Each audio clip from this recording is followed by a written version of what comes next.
अर्जुन का लक्ष्य भेद करके द्रौपदी को प्राप्त करना। वैशंपायन जी कहते हैं, जन्मे जी, जब सब राजाओं ने उस धनुष पर प्रत्यंचा चढ़ाने के कार्य से मुंह मोड़ लिया, तब उदार बुद्धि अर्जुन ब्राह्मण मंडली के बीच से उठकर खड़े हुए। इंद्र की ध्वजा के समान लंबे अर्जुन को उठकर धनुष की ओर जाते देख बड़े बड़े ब्राह्मण अपने अपने मृत चर्म हिलाते हुए जोर जोर से कोलाहल करने लगे। कुछ ब्राह्मण उदास हो गए और कुछ प्रसन्नता के मारे फूल उठे, तथा कुछ चतुर एवं बुद्धिजीवी ब्राह्मण आपस में इस प्रकार कहने लगे, ब्राह्मणों का और शल्य आदि बलवान धनुर्वेद परायण तथा लोक विख्यात क्षत्रिय जिसे झुका तक ना सके, उसी धनुष पर अस्त्र ज्ञान से शून्य और शारीरिक बल की दृष्टि से अत्यंत दुर्बल ये निरा ब्राह्मण बालक कैसे प्रत्यंचा चढ़ा सकेगा। इसने बालोचित चपलता के कारण इस कार्य की कठिनाई पर विचार नहीं किया है। यदि इसमें ये सफल ना हुआ तो समस्त राजाओं में ब्राह्मणों की बड़ी हंसी होगी।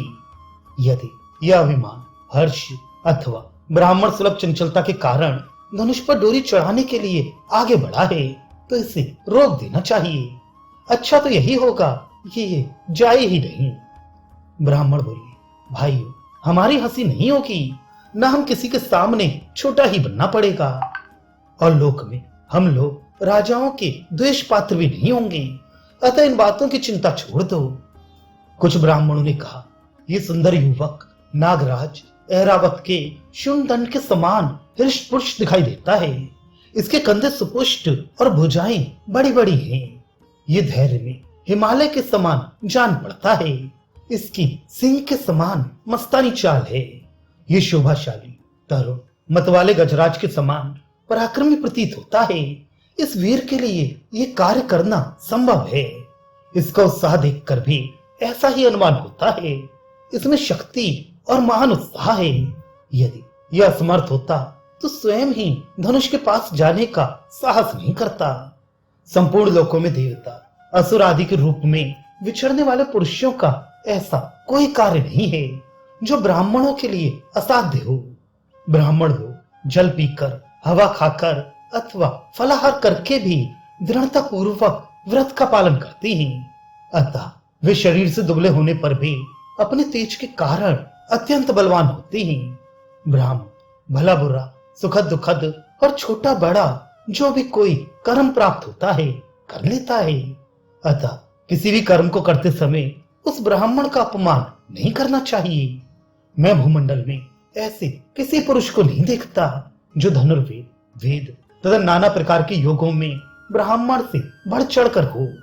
श्रेष्ठ ब्राह्मण मंत्र बल, योग बल अथवा महान आत्म बल से इस संपूर्ण जगत को स्तब्ध कर सकते हैं।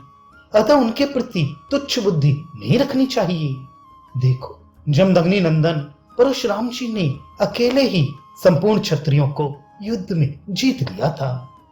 महर्षि अगस्त्य ने अपने ब्रह्म तेज के प्रभाव से अगाध समुद्र को पी डाला। इसलिए आप सब लोग यहाँ आशीर्वाद दें कि ये महान ब्रह्मचारी शीघ्र ही इस धनुष को चढ़ा दे और लक्ष्य भेद करने में सफल हो। ये सुनकर वे श्रेष्ठ ब्राह्मण उसी प्रकार आशीर्वाद की वर्षा करने लगे। इस प्रकार जब ब्राह्मण लोग भांति भांति की बातें कर रहे थे, उसी समय अर्जुन धनुष के पास जाकर पर्वत के समान अविचल भाव से खड़े हो गए। फिर उन्होंने धनुष के चारों ओर घूमकर उसकी परिक्रमा की। इसके बाद वरदायक भगवान शंकर को मस्तक झुकाकर प्रणाम किया और मन ही मन भगवान श्री कृष्ण का चिंतन करके अर्जुन ने वह धनुष उठा लिया। रुक्म, सुगीत, वक्र, कर्ण, दुर्योधन, शल तथा शाल आदि धनुर्वेद के पारंगत विद्वान पुरुष सिंह राजा लोग महान प्रयत्न करके भी जिस धनुष पर डोरी न चढ़ा सके, उसी धनुष पर विष्णु के समान प्रभावशाली एवं पराक्रमी वीरों में श्रेष्ठता का अभिमान रखने वाले इंद्र कुमार अर्जुन ने पलक मारते मारते प्रत्यंचा चढ़ा दी। इसके बाद उन्होंने वे 5 बाण भी अपने हाथ में ले लिए और उन्हें चलाकर बात की बात में लक्ष्य भेद दिया। वह विंधा हुआ लक्ष्य अत्यंत छिन्न भिन्न हो यंत्र के छेद से सहसा पृथ्वी पर गिर पड़ा। उस समय आकाश में बड़े जोर का हर्षनाद हुआ और सभा मंडप में तो उससे भी महान आनंद कोलाहल छा गया। सहस्त्रों ब्राह्मण हर्ष में भरकर वहां अपने दुपट्टे हिलाने लगे, मानो अर्जुन की विजय ध्वजा फहरा रहे हों। फिर तो जो लोग लक्ष्य भेद करने में असमर्थ हो हार मान चुके थे, वे राजा लोग सब ओर से हाहाकार करने लगे। उस रंगभूमि में आकाश से सब ओर फूलों की वर्षा हो रही थी।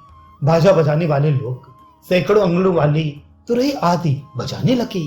सूत और मागधगण वहां मीठे स्वर से यशोगान करने लगे। अर्जुन को देखकर शत्रुसूदन द्रुपद के हर्ष की सीमा न रही। उन्होंने अपनी सेना के साथ उनकी सहायता करने का निश्चय किया।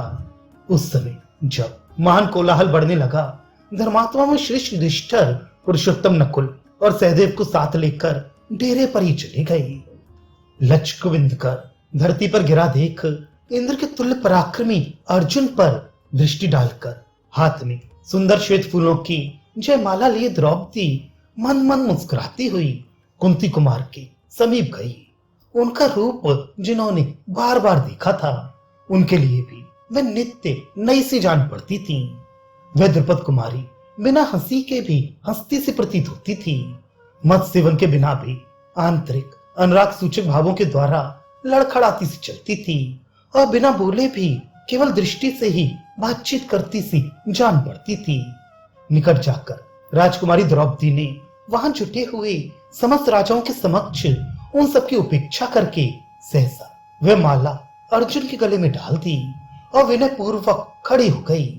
जैसे शची ने देवराज इंद्र का, स्वाहा ने अग्निदेव का, लक्ष्मी ने भगवान विष्णु का, उषा ने सूर्य देव का, रति ने कामदेव का, गिरिराज कुमारी उमा ने महेश्वर का, विदे राजनंदनी सीता ने श्री राम का तथा भीम कुमारी दमयंती ने नृपश्रेष्ठ नल का वर्ण किया था, उसी प्रकार द्रौपदी ने पांडु पुत्र अर्जुन का वर्ण कर लिया।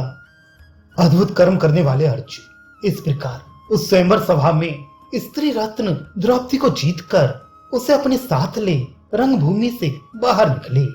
पत्नी द्रौपदी उनके पीछे पीछे चल रही थी। उस समय उपस्थित ब्राह्मणों ने उनका बड़ा सत्कार किया।